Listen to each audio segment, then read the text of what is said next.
Hey there, I'm Jason Zook. And I'm Caroline Zook, and we are unboring coaches for intentional online business owners. Welcome to our series, Growing Through It, where we make over a member of our community's business. That's right. So we're going to offer suggestions of how you can basically take advantage of this collective slowdown that we're all going through and come back even more strategic and even better when this is all over. If you're a business owner trying to figure out what the heck to work on right now, we want to help you strengthen the foundation of your business with this series. That's right. So we're going to share our 5-part process of how to improve your own business. You can follow along with whatever kind of business that you have. And we're going to share with you some of our favorite tips and tricks that we share inside of our Unboring coaching program along the way. Okay, so let's meet our very first Growing Through It business. All right, meet Eman. Eman is the owner of Ink House, which is a copywriting client business. She recently streamlined her services to exclusively just email and sales page copywriting. So you'll see she has a number of services existing right now, but in her survey to us, she said she knows that she wants to pivot in this direction. So we're going to help her with that.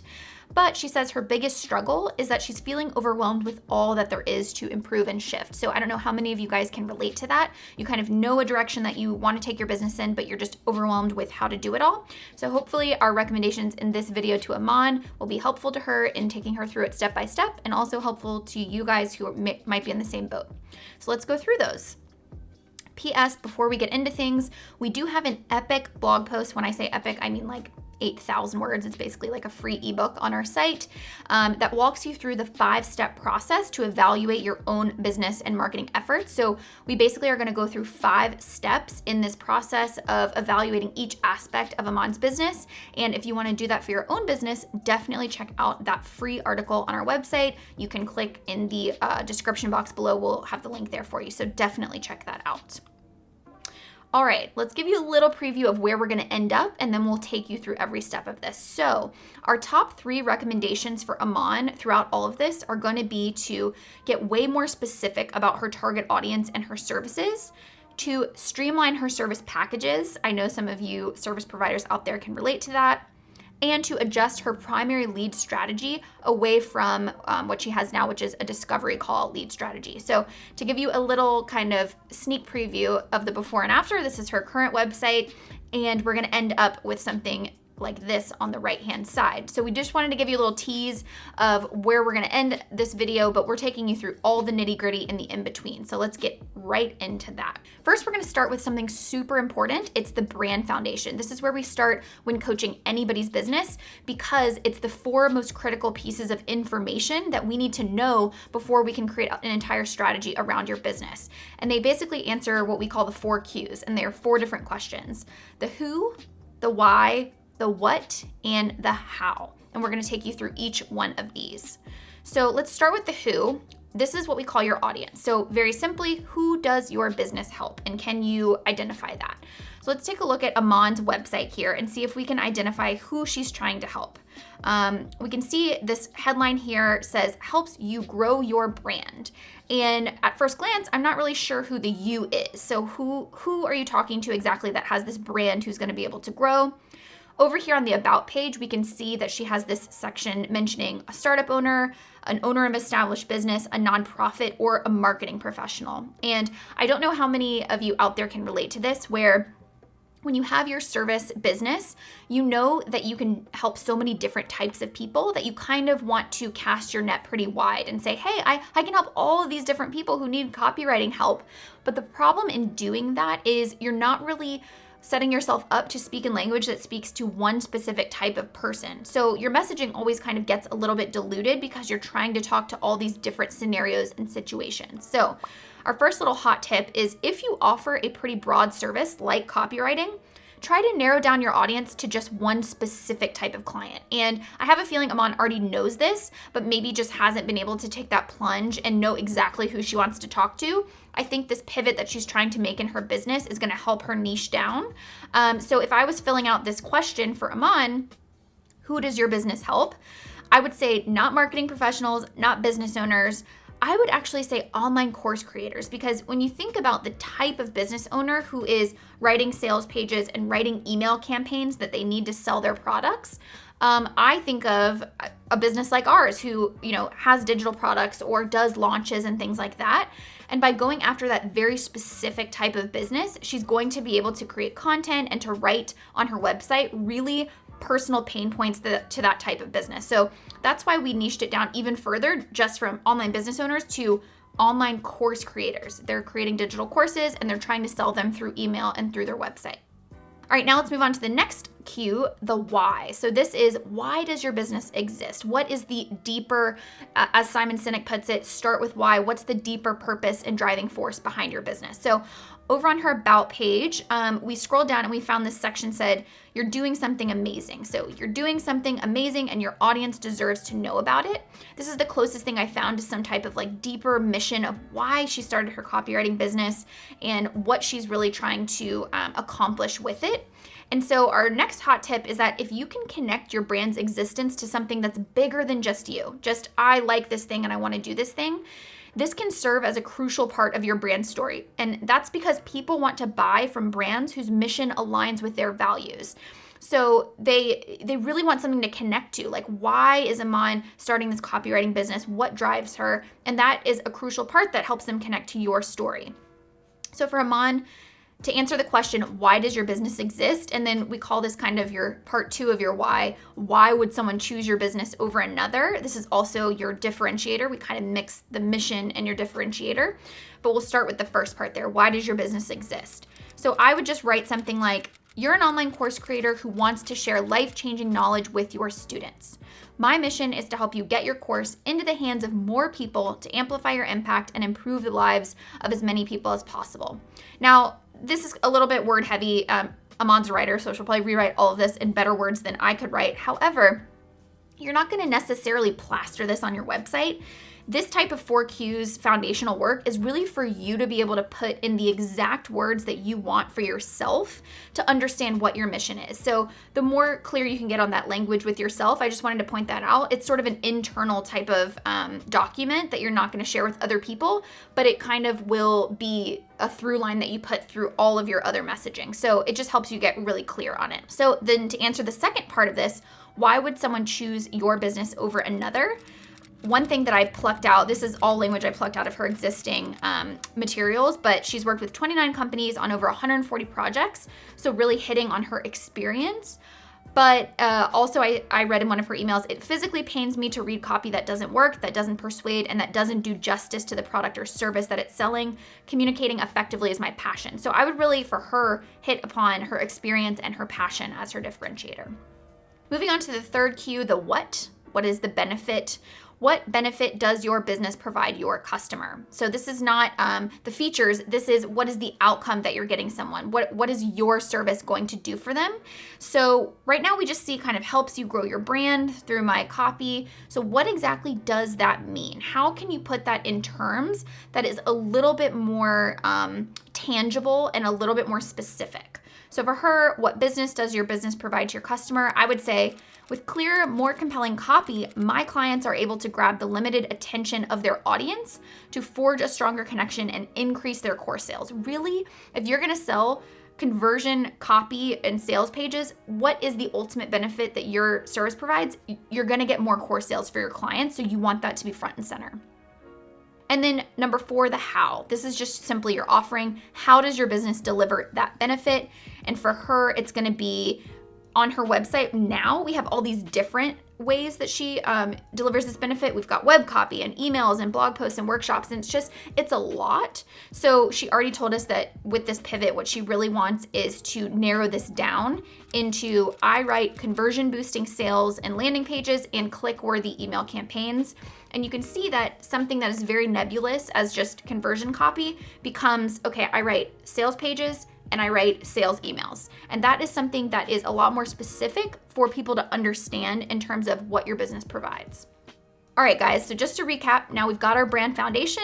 Our audience is gonna be online course creators. Our mission is to amplify the impact of passionate course creators. Our benefit is to increase audience engagement and boost course sales. And our offering is copywriting services in the form of sales page copy and email campaign copy. So this is now her business in a nutshell, and now we can use this information to go through the other aspects and really put that into action. So part 2 of this process is now to go to her product or her service offering and make sure that that is solid. Before we do that though, we're gonna have a little bit of something we call story time. So those of you that are in our coaching program, you have heard us go through this metaphor before, but we like to think of marketing in general for your business as this story of this island and this castle that I'm gonna walk you through right now. So your island, I want you to think of as your website. It's existing off in the ocean here. And on that island, you have your castle. And that is your offering. That is the product that you sell, the core product you sell, or your service offering. Now, way over here, separate to your island, we've got what we call the mainland. And this is just the internet. This is like where everyone's hanging out, and they're on Instagram and they're on Pinterest and Facebook and all the places. They're liking blogs, and they're just milling about, going about their business. And the thing is, your goal is to get those people that are over there hanging out on the mainland over to your castle, and to get the right people over to your castle. So let's say, I don't know why this woman is the right woman, but she's got her coffee and she's ready to buy. And if she walks through the door of that castle, that means that you made a purchase or you got a new client, right? That is the ultimate goal, from the mainland over to the castle. But the big question is, how do they go from the mainland to the castle? Especially with all of the gators. It's very treacherous waters here. How is someone, she can't swim. She's not gonna swim from the mainland to the castle. How does she get over there? Well, we need two things. We need a marketing bridge. This is, you hear us say this all the time, marketing bridge, marketing bridge. But we need to put up signs over on the mainland so that the right people know that that marketing bridge even exists. So it's like, hey, there's an island this way. Come hang out. I exist. Please usher yourself along to this wonderful bridge here and come to my castle. That's what we need. We like to call these kind of your billboards, and you wanna put these up on the mainland. This can be your content marketing or even paid marketing, but let's say you write an article and you post it on your Instagram account and you say, hey, I exist, I wrote this article, come on over to this bridge, come check it out, see what I have to offer. That's an example of how you get somebody to your marketing bridge. But then we need to keep putting up signs across the bridge in order to lead people to the castle. So you keep going island this way, and you're really ushering people across that bridge. And these signs are how you lead your audience from one step to the next, nurturing them with trust until they're ready to buy from you or hire you. And this will all come back later on when we show you how to build your marketing bridge. So the important thing to note about this entire story and why I kind of led with this is that before you tweak your marketing bridge, you need to make sure that your offering is top notch, because if you do all that work to get somebody onto your email newsletter and to write all the articles, but they get over to your services page or your sales page and your castle looks broken and dilapidated and it doesn't look professional and it doesn't serve the need, then all the marketing in the world can't save you. You really want to start with your product or your service offering and make sure that is good first. So that's why we start with this. So let's head over to Eman's website again, and up here at the top under services, there's this long drop down of all of these different ways that you can work with her. And right off the bat, you can see how that could be overwhelming to a potential client, right? Like, okay, do I need web copy or emails, or which one do I click? And so if we go deeper into one of these service pages here, first of all, you can see it's just a long bit of text. So I'm not necessarily gonna read through all of that, but you can see it's just each of these individual pages where I need to learn about each of these different services. So let's talk about that and how we can improve it. So tips for making your services more buyer friendly. This is what we'd recommend. First of all, create an overview page. If I'm a potential client for Eman, I get overwhelmed just looking through that drop-down menu. Jason also made a really good point on mobile. So a lot of people are coming to your website on mobile nowadays, especially a long drop-down menu on mobile is gonna be hard to navigate through. My recommendation is always, A, to have less options, which we'll talk about, but create some type of overview page so that at a glance, with one click, somebody knows what services you offer and they can navigate to the right place for them. I would also say streamline the options in order to reduce overwhelm. So I don't think you should offer more than 3 different services. And if you do, it needs to be way less prominent. It needs to be sort of like a, hey, and by the way, we can do these things too, but you don't want to highlight those things because just analysis paralysis, your ideal client is going to get overwhelmed. So pick those like 2 core services that you can provide and really hit those home. Also create packages. Don't make your potential client do too much mental work to figure out how to work with you. You really want to package it up and say, okay, here's exactly what's included in each package. Here are the number of pages. Here is exactly what you get. And then the potential client doesn't have to wonder, how do I work with them or what do I get? They have a really solid place to start from. And then finally, consider showing a starting investment. This is just our personal preference, but I think you weed out a lot of people who can't meet your rates or right now, I believe on Eman's website, it says I have rates for this and I have different rates for that. It doesn't say a starting investment.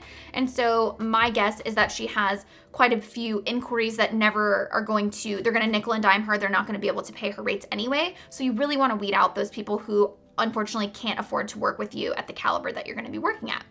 So this is our recommendation for her would be to streamline all of her services into just basically 3 packages based on where she's trying to pivot her business.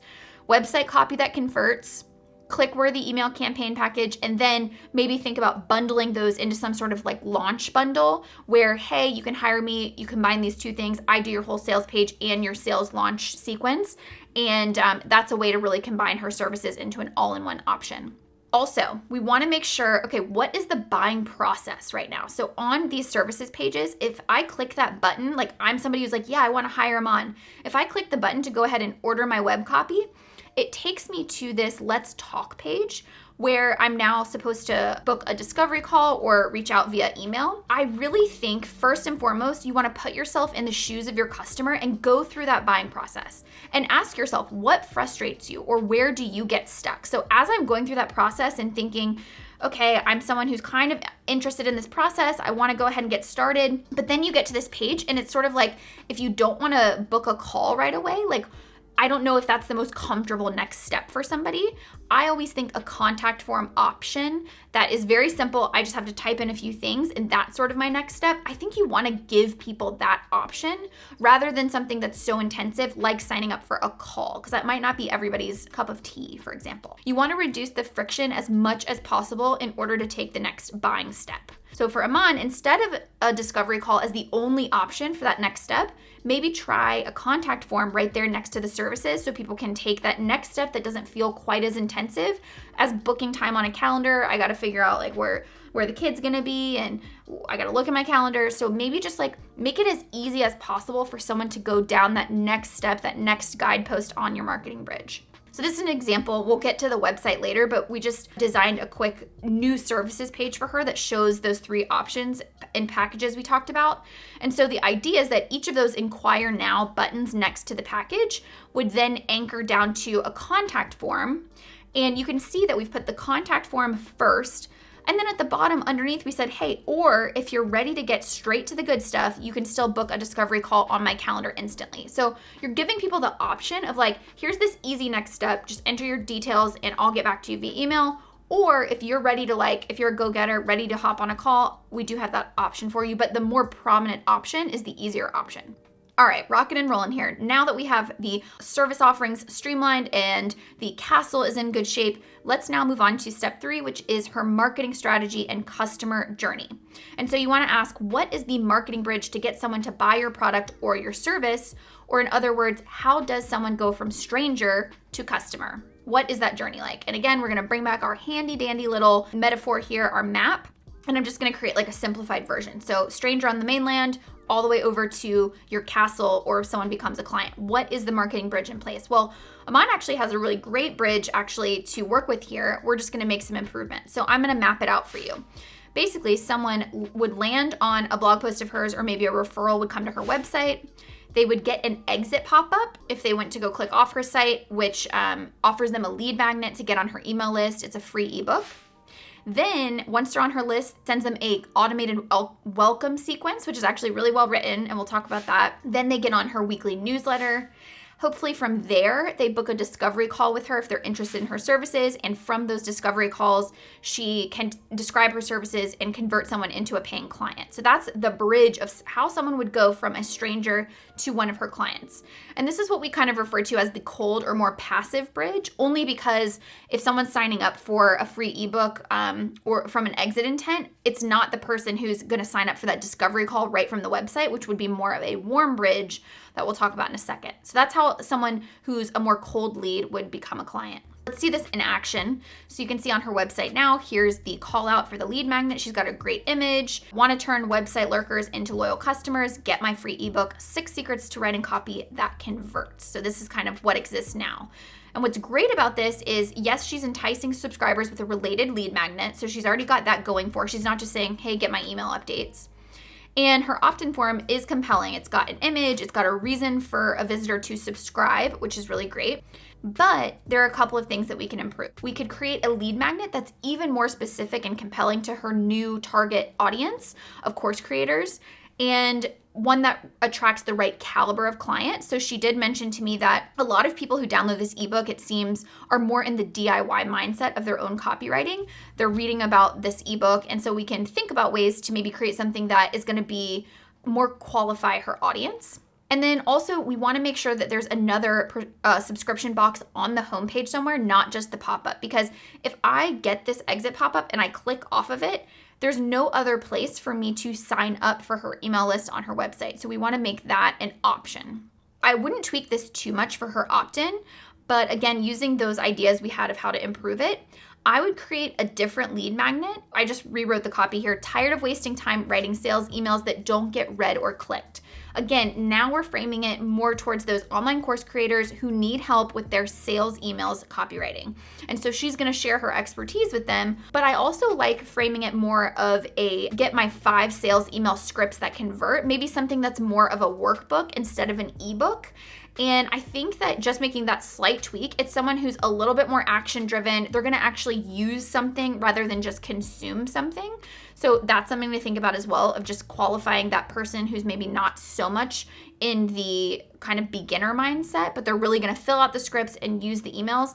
And don't be afraid to give away some of that expertise for free, because again, if you're really good at your service, you're going to hopefully give them enough free content so that, yes, they're going to use your email scripts, but they're going to say, you know what, Eman can just do this so much better. I'm not the expert here. You give them enough so that they know that you know what you're talking about, but you provide yourself as the option of like set it and forget it. This is another example of her more warm and active bridge. So we talked about the cold and passive bridge. Let's talk about the warm or the active bridge. And right now it's pretty simple. It's just person lands on the website. If they're a warm lead, if they're like, I want to hire Eman, they book a discovery call, and then hopefully she gets them on the phone and they become a client. Now, this is kind of how this unfolds here on her website. You can see she does have that big button that says book a discovery call front and center. It takes them to this want to know more page where, again, we've got the discovery call booking. Now, what's great about this is that, yes, the call to action is very clear on her homepage. So I do like that a lot, that she's leading people into the next action. And it is smart to try and push people to get on a call rather than to just like buy a package straight from the services page. You do want to nurture that potential person. I don't know many people that are going to purchase a multi-$1,000 package from just a website, a services page. You really want to create that personal connection if someone's going to make that investment with you. But there are some things that we can improve. So this is just our hunch. To book a call, I've talked about this, the interest has to be really high, right? Because you're like, okay, I'm ready to get started. Let me take the time to carve out some time on my calendar. Let me know my questions I want to ask Eman. Like, it's just, you really have to be prepared to make that time investment. So the question becomes, is there another marketing bridge idea that requires less investment from an interested visitor, but could lead to a call? So is there like some sort of intermediary step? And again, this was just an idea that Jason and I came up with. It's totally up to Eman what she wants that step to be. But if she was in our coaching program, we would say, do this experiment for 30 days and see what happens. So as an idea, we thought, what is like a low time investment way that Eman can elicit a warm lead and deliver value and start that email conversation to hopefully lead to a discovery call? Our recommendation is to create a highly compelling, low investment for you lead generator to get more discovery call booking. So this is just an idea that we had to create this, what we called a course elevator pitch. So think about the problem that your target audience has. Like, they feel like their copywriting isn't very clear. They feel like their course isn't selling. They know they're missing something. So what would be something of value to that type of person? And how can you use your skills to deliver that value? Well, for Eman, she could come up with this, what we're calling the course elevator pitch. It's like she can come up with whatever format she wants, but in my mind, it's like a 3-sentence paragraph that she can use on Instagram or on her sales page or in her emails that really quickly and concisely describes her course and the benefit it provides her students so that it's really compelling. And that's a way that she can use her expertise in something that's not a big time investment. It just requires like her looking at their course a little bit in their business and then writing 3 sentences. This would be my example of creating this, instead of book a discovery call on her website, this new section to get these warm leads from her website. Hey, get my free custom course elevator pitch.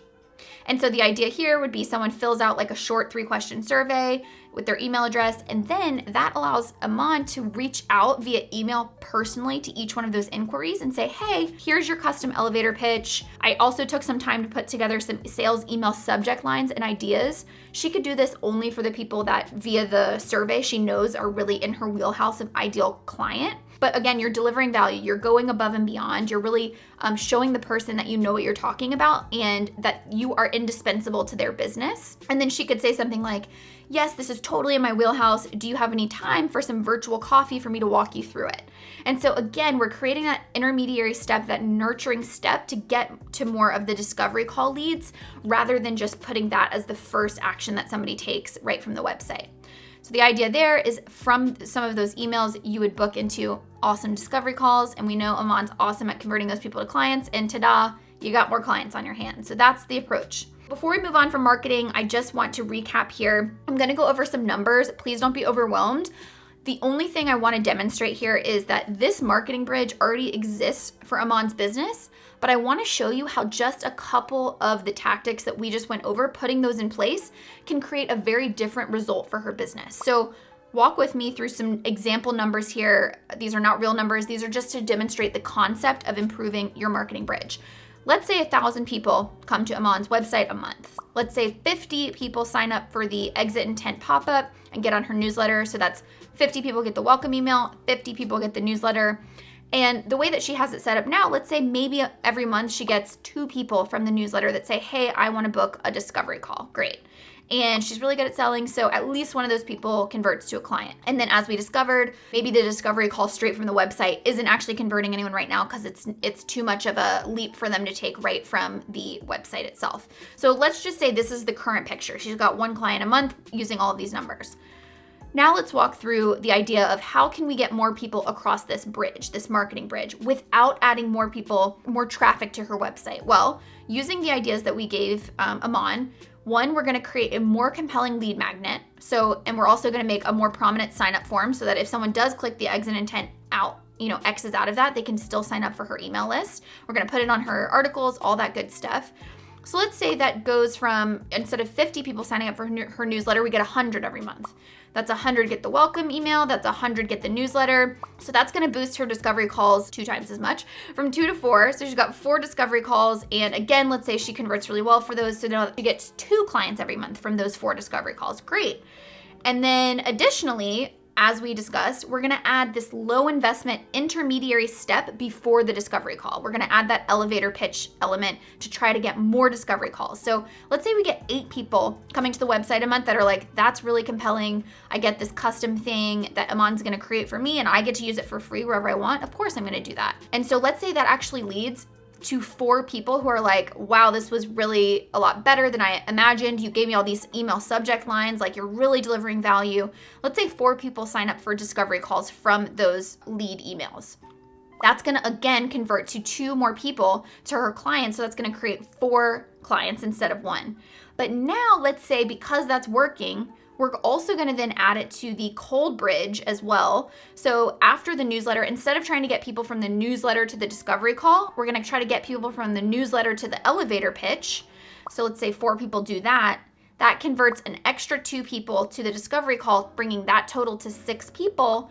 And then we're gonna convert 1 more of those to 5. Now I know that this is like a lot of numbers, but the only thing I want you to walk away with here is that with just 3 changes to an existing marketing bridge, those 3 changes are to create a more tailored, compelling lead magnet and make it easier to sign up, to add an intermediary step before a discovery call to deliver value to warm leads, and to use the same warm lead step to attract interested newsletter subscribers. Those 3 changes, which is really 2 changes because you're just adding an existing step to another bridge, you could theoretically take your business from 1 client to 5 clients a month without increasing your traffic and just by making 3 small tweaks to your marketing bridge.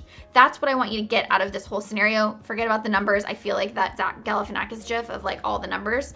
Forget that. Just the only thing I want you to walk away with is by making 3 changes, theoretically you could go from 1 client to 5 clients a month with the same traffic. And that is the power of marketing bridges. Moving on now to audience building. This is our 4th step. So again, once we get the bridge in place and we increase the conversions just of what we have in place, now let's see what would happen if we actually did increase our audience growth. We like to think of audience growth in these 3 different buckets. We call this your content salad. The first bucket is your lettuce of your salad. That's your articles. So we call this the foundation. So you want to create 8 to 10 written articles that are searchable and that help solve a problem for your audience. The second bucket is your fixins. These are like your toppings on your salad. And this is your, let's say, your newsletter. This is some type of consistent, authentic, ongoing content for you to create trust with your audience. So this is how people get to know you.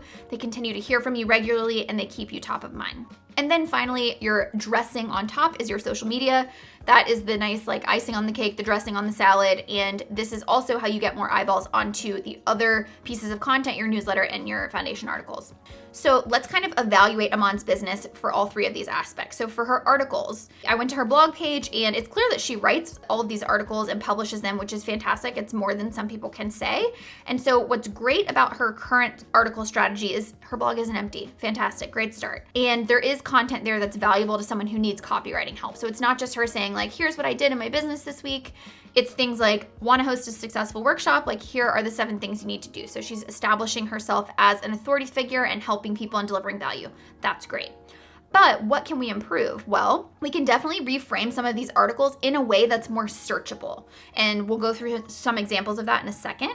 And then we can also create a few foundation articles that are highly specific to her new target audience's pain points. Things that are a lot more targeted towards sales emails, sales pages, selling courses, how to make your course messaging more compelling, and those types of things that her target audience is looking for. So as an example, here are just the top 3 articles that were on her blog page. And here are a couple of ways that I might rewrite these articles and kind of reframe them. Instead of her email welcome series, the key to increasing your revenue through email, I would just say how to use an email welcome series to increase your revenue through email, mainly just because the keywords there would be like increased revenue email. This second one is a really good example. So Mo email, Mo money, 6 reasons to supercharge your email strategy. So as clever as that is and as great as it sounds, people are not going to be searching supercharge email strategy. And you really want to frame that article title in a way that it's going to answer a question that someone has. So instead, I would just write that as something like how to develop an email strategy to sell your online course. And then for the last one, I would write how to effectively use an online workshop to market your online course. This is just a way of whatever the body of this article is already, I would tailor the content to someone who is an online course creator. Now, as for the second part of the content salad, her newsletter, she sent me a couple of her recent newsletters, and she is a fantastic writer, which you would imagine a copywriter is. It's very engaging. So things that are already good about her newsletter strategy are that the content is really engaging. It's very conversational. It's easy to read. It's got these great like friends GIFs and a lot of personality throughout, and she sends it consistently. So those are all 2 really great things that she has already. What might we improve? It is going to require her to shift the audience to be like the go-to newsletter for online course creators who want tips to communicate their offers better. She was saying something about like, I don't have a COVID-19 special edition, how to save your biz charity job kit. Kudos to her for like talking about the thing that's going on in the world right now and being engaging and relatable in that way. But I can tell from that slash of like biz, charity, job that maybe her audience is a little bit kind of segmented right now. I'm guessing she has maybe some nonprofit people, maybe some marketing people, maybe some course creator people. But in order for her to really sell this new pivot in her business, she's going to have to shift her newsletter strategy into being specifically for course creators to attract that ideal audience. And that is going to take sort of some people probably unsubscribing, leaving behind some people who her content no longer fits them. And I know some of you out there are going to need this advice as well. Right now, you're feeling disjointed in your approach to your newsletter because you're trying to serve an audience that is very disjointed. And it's gonna take you saying, okay, I'm gonna go in this one very clear direction, and I'm gonna have to be okay with some people that not being a good fit for that anymore. So I have a feeling that that's gonna be her strategy going forward, is to really position herself as the newsletter that online course creators need to sign up for in order to get tips for how they can improve their messaging when it comes to selling their courses. And then finally, let's move on to her social strategy here. This is her Instagram account. And you can see she posts a lot of her blog posts, testimonials, and she does a good job of like linking back to her ebook and letting people know what her services are and what she offers. So that's a good thing. So I would say in the what's great column, sharing micro content to point back to other articles and things. Some people have a really hard time remembering that they put all this work into a blog post and then they never share it on other social platforms. And then of course she does post consistently, so that's a good aspect of it as well. But what we can improve is making sure that each post delivers value inside of the app, not just promoting something else. And I'm gonna show you that in a second. But the way to really build an engaged audience on Instagram is to consistently deliver value where they are, which is in the app. People don't wanna go click off to an article in order to get the thing that you're trying to tell them. Give them a little taste of it in the post itself and then pique their interest so they can go somewhere else. Don't make them go somewhere else to find whatever the little, the carrot is that you're dangling in front of them. And then also brand consistency. So just the truth is people come to expect a more tailored and consistent brand aesthetic if they're going to be on a page. That is one area that she could definitely see a huge improvement in. So let me talk to you about what I meant in terms of how to format your Instagram content in a way that people are going to find engaging within the Instagram environment. This is probably the biggest mistake that I see people make on Instagram for their online business, is they'll create like a blog post image with the title of their blog post and even like a logo or a link, and then they'll just put that on Instagram and expect people to like it. But what you don't realize is put yourself in the shoes of how you like to consume Instagram. If you're scrolling through your feed, you're looking for something to hit that like button, right? To say like, yes, I agree with that, or that resonates with me, or that's helpful. It's engaging with a piece of Instagram content is like saying that added value to my life. Well, if you post just the title of a blog post, I don't yet know what the value is that I'm confirming.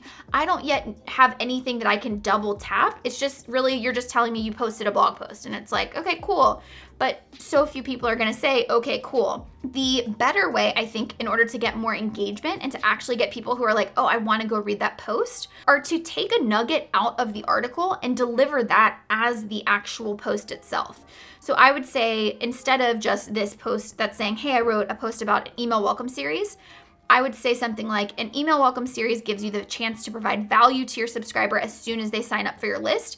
Swipe for some examples of an email welcome series. So you could say like, in email 1, say this. In email 2, say this.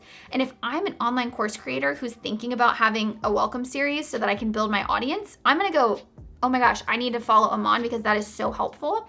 I'm gonna go do that in my business today. Then I'm gonna go read her newsletter. Then I'm gonna get onto her bridge. And then before you know it, I become a client. This is just one example of how to make your Instagram content more engaging and really deliver value right in the post itself, not have somebody go back to your website in order to get the value. All right, guys, we have finally arrived at the more fun step. This is putting it all together. How is it all gonna now come together on kind of a revamped website presence? The first thing that we always do, just in terms of evaluating whether a website is effective or not, is we go through the 4 Qs clarity test. Now, these are different Qs than the first Qs.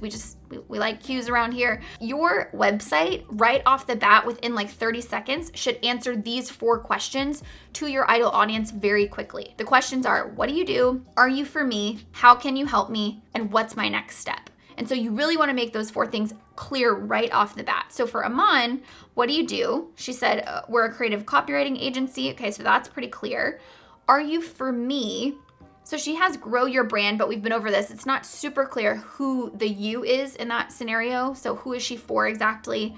And same with how can you help me? So growing your brand through expertly written copy, like what do we really mean there? Like really, okay, grow my brand, does that mean grow my audience, my social media following? Does that mean my revenue? Like how exactly are you gonna grow my brand? But then what's my next step? We have a very clear call to action, which we've talked about, your book a discovery call. So actually, Eman is doing a pretty good job of answering these clear questions right off the bat, but there are some improvements that I think we can make to really hit home this new pivot for her, really talk to course creators specifically, and then also just from a design perspective. Eman's website has beautiful words and compelling copy, but the design of it is these long lines of paragraph text with the exception of this kind of hero image here at the top.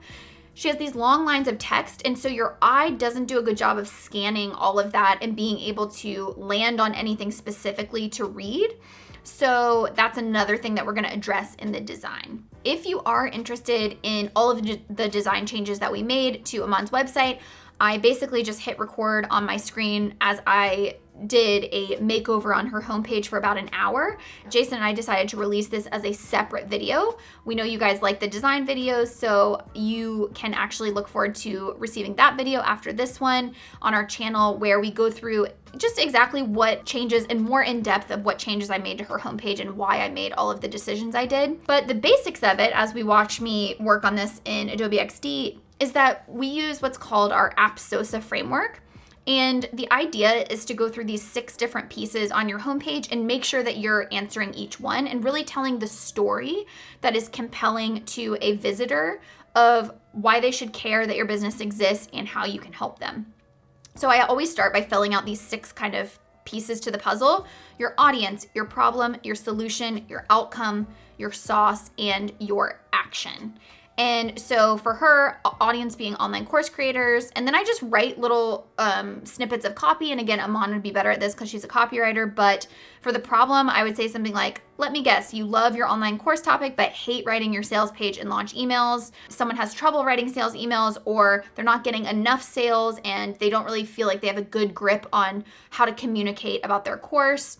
The solution then would be, hey, I'm Eman. I am a copywriter. I am your launch secret weapon. I can help you amplify your course impact and conversion boosting sales copywriting. The outcome would be to make your next launch your best launch yet, to boost sales and engage with your audience like never before. And then sauce is basically just like your differentiator. So what are you going to sprinkle throughout that really makes you stand out? So I just wrote friendly, approachable, but experience. So we really want to hit on her experience that we said before and her passion. And then whatever the action is that you want them to take, as we said before, we're gonna make that get your free course elevator pitch. So I kind of fill out this document first, and then I just go putting all of the different puzzle pieces together in a design that I feel moves the eye around the page and is compelling. Just, you can see kind of the after here. We made the audience, throughout a lot of the copywriting, I just said, hey there, course creator. I just always use the terms your course, your sales launch, your course. And so really using language that her ideal audience is gonna understand. And then we made the problem really scannable and near the top so that it can immediately find something that they resonate with. So if I'm a course creator and I see struggling to describe your course in a way that connects with your customer, it's like, yeah, always. I'm always struggling to do that. Also, the solution, I always want to have some type of, she has this now on her website, having the creative copywriting agency pretty big on her homepage, but you want to make whatever you do or the outcome that you get somebody really clear and scannable. And if I walked away with just one phrase about your business, would I know what your business did? So we made conversion boosting sales copy the real hero of the top of that website. And then again, the action, we want them to get the course elevator pitch. So we made that call to action button a different color and a brighter color than sort of her golden mustard brand color, so that it would really stand out to someone and be like, oh, I want to take that action. Moving on down the page here, we have this big bold statement, let's make your next launch your best launch yet, just really hitting home that outcome, like what somebody gets from working with you, what's on the other side of them working with you is the best launch they've ever had, hopefully, because now they have conversion copy. We just did like a little way of, again, showing them the overview of what exactly the services that Eman provides. So sales and landing page copy or sales email campaign copy. And that's just repeating the solution of like, okay, well, if you want your best launch ever, here are the ways that I can help you do that. And then finally, moving down the page, we played up down at the bottom, kind of her brand story, why she's so passionate about writing, some of the brands that she's worked with to really hit on that experience. And then we did include a secondary action, which again is speaking to that more cold bridge. So if somebody's not ready to do the elevator sales pitch and they're not in that buying mindset, they can still sign up for the free ebook and get the 5 email scripts opt-in that we talked about earlier. All right, guys, so that is it.